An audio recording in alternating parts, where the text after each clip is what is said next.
Welcome back. You're still watching Prime News. Now, African countries have vowed to push ahead with the Paris Agreement on climate change. Several African heads of state, including President Jacob Zuma, convened at a meeting on climate change on the sidelines of the UN General Assembly in New York.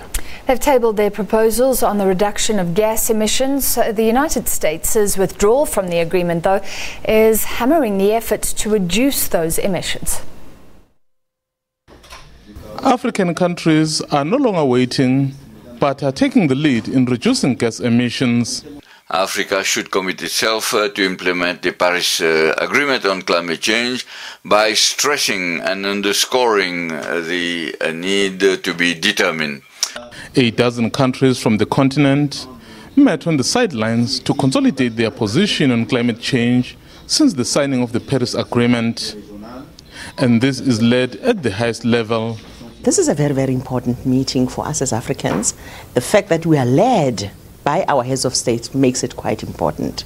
So yes, today there will be a tabling of the proposals, how we at the Africa Group of Negotiators are seeing the issues at play, as well as the African Council of Ministers that said earlier, a few months ago, we are bringing our proposals for ratification here. So the heads of states will then guide us as to what we must do in November, December, when we meet at the negotiations and even going forward. But their efforts are being hampered by the world's biggest polluter, the United States. US President Donald Trump announced that the US would pull out of the Paris climate deal, a move criticized by the global community. But all is not lost. We will continue to engage with the US as the engagement has started. The good thing is that they are not staying out of the talks.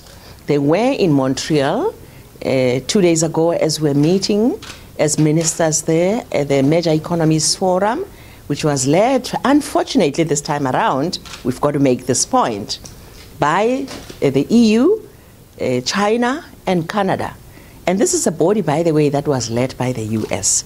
The global community has made it clear that there will be no renegotiation of the Paris climate deal.